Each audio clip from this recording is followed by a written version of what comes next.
വിശദമായ വാർത്തകളിലേക്ക്. നിർണായകമായ നിയമസഭാ തെരഞ്ഞെടുപ്പിൽ കനത്ത പോളിംഗ് രേഖപ്പെടുത്തിയിരിക്കുകയാണ് കേരളം. ഏറ്റവും ഒടുവിൽ ലഭിക്കുന്ന വിവരങ്ങൾ പ്രകാരം പോളിംഗ് 80%-നടുത്ത്. ശക്തമായ ത്രികോണ മത്സരം നടക്കുന്ന മണ്ഡലങ്ങളിൽ പോലും കനത്ത ശതമാനമാണ് ഉയർന്നത്. അത് NDAയുടെ തന്നെ ആത്മവിശ്വാസം വർദ്ധിപ്പിക്കുകയാണ്.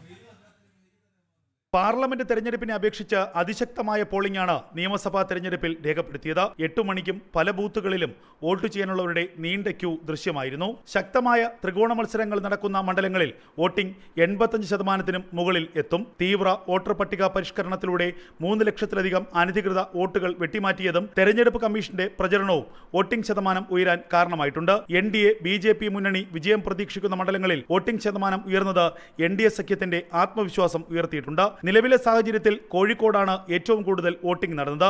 ഏറ്റവും കുറവ് പത്തനംതിട്ടയിലും. കഴിഞ്ഞ 30 വർഷത്തെ കേരളത്തിന്റെ തെരഞ്ഞെടുപ്പ് ചരിത്രത്തിലെ ഏറ്റവും വലിയ പോളിംഗിനാണ് ഇക്കുറി കേരളം സാക്ഷ്യം വഹിക്കുന്നത്. ജനം, തിരുവനന്തപുരം.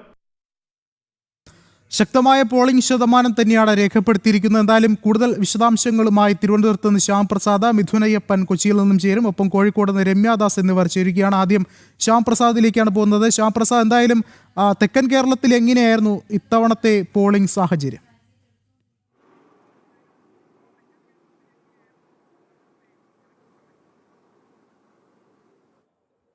വിഷ്ണു, തെക്കൻ കേരളത്തിൽ തുടക്കം മുതൽ തന്നെ വോട്ടെടുപ്പിൻ്റെ ആദ്യ മണിക്കൂറുകളിൽ തന്നെ കുതിച്ചുയർന്ന ആ വോട്ടിംഗ് ഗ്രാഫ് അതേ നില തന്നെയായിരുന്നു തുടർന്നിരുന്നത്. ആദ്യ മണിക്കൂറുകളിലെല്ലാം തന്നെ ഉച്ചയോടടുത്തപ്പോൾ തന്നെ 50%-ന് പോളിംഗ് മുകളിലേക്കുള്ള വോട്ടിംഗ് ഗ്രാഫ് ഉയർന്നു തന്നെ നിന്നിരുന്നു. പ്രധാനമായും വർക്കല, ആറ്റിങ്ങൽ, കഴക്കൂട്ടം തുടങ്ങിയ മണ്ഡലങ്ങളിലും നേമം ഉൾപ്പെടെയുള്ള മണ്ഡലങ്ങളിലെല്ലാം തന്നെ ആ വോട്ടിംഗ് ഗ്രാഫിൻ്റെ ആ ഒരു ഗ്രാഫ് താഴാതെ തന്നെ നിലനിൽക്കാൻ വോട്ടർമാരെല്ലാം തന്നെ പരമാവധി പോളിംഗ് ബൂത്തിലേക്ക് ആദ്യ മണിക്കൂറുകളിൽ തന്നെ എത്തിയതും വളരെ ഒരു വർധനവ് തന്നെയായിരുന്നു പോളിംഗ് ശതമാനത്തിൽ പ്രകടമാകുകയും ചെയ്തത്.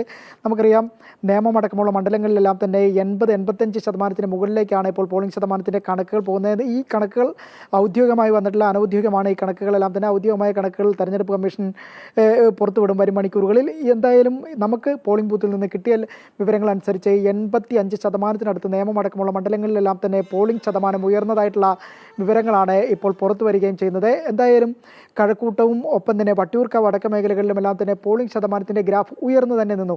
ഇതിൽ പ്രധാനമായും നഗരഗ്രാമ മേഖലകളിലെല്ലാം തന്നെ വളരെയധികം ഒരു വ്യത്യാസവുമില്ലാതെ തന്നെ രാവിലെ തന്നെ പോളിംഗ് ബൂത്തിലേക്ക് ഒഴുകി എന്നത് തന്നെയാണ് പ്രധാനമായി ഈ ഒരു കണക്കുകൂട്ടലുകൾ വ്യക്തമാക്കുകയും ചെയ്യുന്നത്.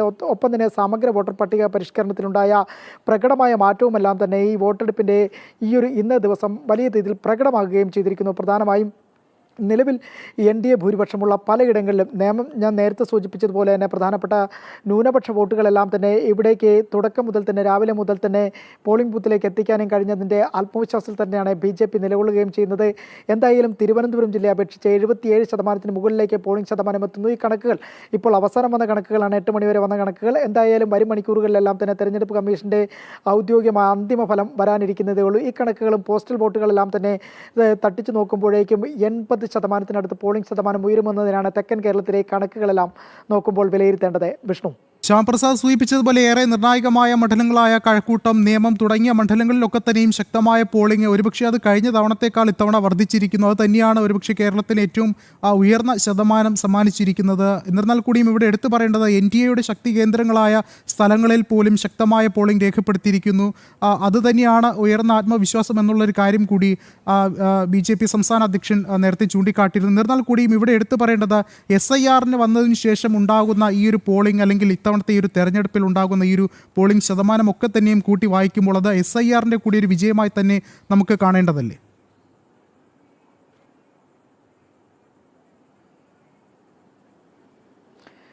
തീർച്ചയായും വിഷ്ണു, സമഗ്ര വോട്ടർ പട്ടിക പരിഷ്കരണത്തിൻ്റെ ഒരു വിജയം തന്നെയായി ഇതിനെ കാണേണ്ടിയിരിക്കുന്നു. പ്രധാനമായും 2001 വോട്ടർ പട്ടിക അല്ലെങ്കിൽ വോട്ടർ പട്ടിക അനുസരിച്ച് ഇത്തരത്തിൽ വോട്ടർമാർ കൂടുതലായി എത്തിയിട്ടില്ല. പക്ഷേ എന്നാൽ ഇത്തവണ ഈ സമഗ്ര വോട്ടർ പട്ടിക പരിഷ്കരണം വന്നതിന് ശേഷം കൂടുതൽ വോട്ടർമാർ, ആ വോട്ടർ പട്ടികയിലുള്ള വോട്ടർമാർ കൂട്ടത്തോടെ ഈ പോളിംഗ് ബൂത്തുകളിലേക്ക് എത്തിയിരിക്കുന്നതിൻ്റെ കണക്കുകൾ തന്നെയാണ് ഈ പോളിംഗ് ശതമാനത്തിലെല്ലാം തന്നെ നന്നേ പ്രകടമാകുകയും ചെയ്യുന്നത്.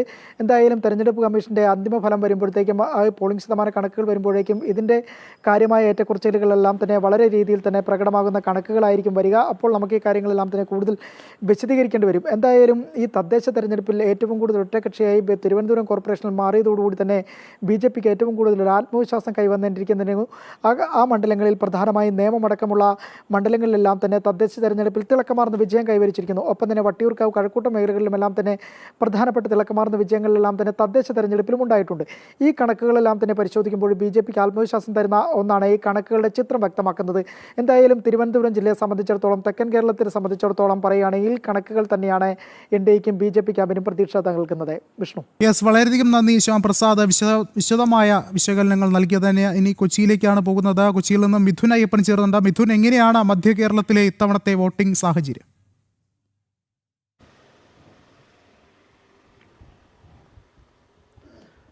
കനത്ത പോളിംഗ് തന്നെയാണ് മധ്യ കേരളത്തിൽ റിപ്പോർട്ട് ചെയ്തിരിക്കുന്നത്. ഏറ്റവും ഒടുവിലത്തെ കണക്കുകൾ ലഭിക്കുമ്പോൾ ഏതാണ്ട് 77% കൂടുതൽ പോളിംഗ് എല്ലാ മണ്ഡലങ്ങളിലും, അതായത് എല്ലാ ജില്ലകളിലും, ആലപ്പുഴ മുതലുള്ള എല്ലാ ജില്ലകളിലും രേഖപ്പെടുത്തിയിട്ടുണ്ട് എന്നുള്ളത് തന്നെയാണ് നമുക്കിപ്പോൾ പറയാൻ സാധിക്കുന്നത്. ഏറ്റവും പ്രധാനമായി എടുത്തു പറയേണ്ടത് സംസ്ഥാനത്തെ ഏറ്റവും വലിയ പോളിംഗ് രേഖപ്പെടുത്തിയ കുന്നത്തുനാട് മണ്ഡലത്തെക്കുറിച്ചാണ്. കുന്നത്തുനാട് മണ്ഡലത്തിൽ 83%-ലധികം പോളിംഗ് രേഖപ്പെടുത്തിയിരിക്കുന്നു എന്നുള്ളത് തന്നെയാണ് ഇപ്പോഴത്തെ ഏറ്റവും പ്രധാനപ്പെട്ട കാര്യം. ഏതായാലും വലിയ രീതിയിൽ മുന്നണികളെല്ലാം തന്നെ കണക്കുകൂട്ടലിലേക്ക് കടന്നു കഴിഞ്ഞു.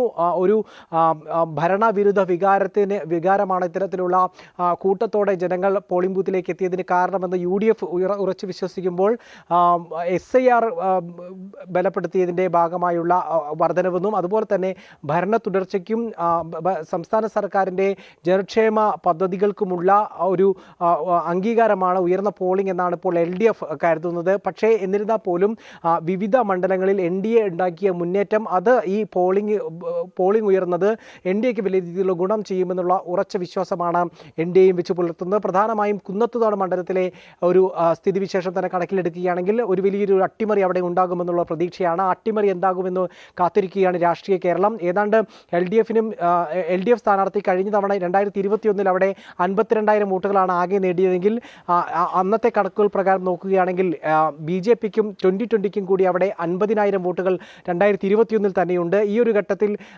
പരിശോധിക്കുകയാണെങ്കിൽ അവിടെ വലിയൊരു അട്ടിമറി ഉണ്ടായേക്കാനുള്ള സാധ്യത കാണുന്നു. അതുപോലെ തന്നെ NDAയ്ക്ക് വലിയ സ്വാധീനമുള്ള തൃപ്പൂണിത്തുറ മണ്ഡലത്തിലും അക്കാര്യത്തിൽ തന്നെയാണ് കാണുന്നത്. ഏതാണ്ട് 8 മണ്ഡലങ്ങൾ, എറണാകുളം ജില്ലയുടെ കണക്കുകൾ മാത്രമാക്കി എടുത്തു കഴിഞ്ഞാൽ 8 മണ്ഡലങ്ങളിൽ 80%-ലധികം വോട്ടുകൾ രേഖപ്പെടുത്തിയിട്ടുണ്ട് എന്നുള്ളതാണ്. അത്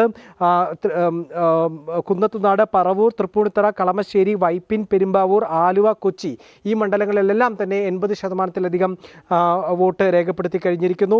അതുപോലെ തന്നെ അങ്കമാലിയാണ് ഏറ്റവും കുറവ് വോട്ട് രേഖപ്പെടുത്തിയിട്ടുള്ളത്. 75% അവിടെ പോളിംഗ് ഉണ്ടായിരിക്കുന്നത്. മിഥുൻ, എന്തായാലും വളരെ ശക്തമായ ഒരു പോരാട്ടം തന്നെയാണ് മധ്യ കേരളത്തിലും ഉണ്ടായിട്ടുള്ളത്. മിഥുൻ അയ്യപ്പനാണ് വിശദമായ വിവരങ്ങൾ നൽകിയത്. ഇനി വടക്കൻ കേരളത്തിൽ അല്ലെങ്കിൽ മലബാർ മേഖലയിലേക്ക് പോകുമ്പോൾ ചില തർക്കങ്ങളും ചില അനിഷ്ട സംഭവങ്ങളൊക്കെ തന്നെയും ഇന്ന് ഉണ്ടായിരുന്നു. രമ്യാദാസ് ചേരുന്നുണ്ട്. രമ്യ, എന്താണ് നിലവിലെ സ്ഥിതിഗതികൾ? എങ്ങനെയാണ് ഇത്തവണത്തെ ഒരു വോട്ടിംഗ് സാഹചര്യമൊക്കെ ഉണ്ടായത്?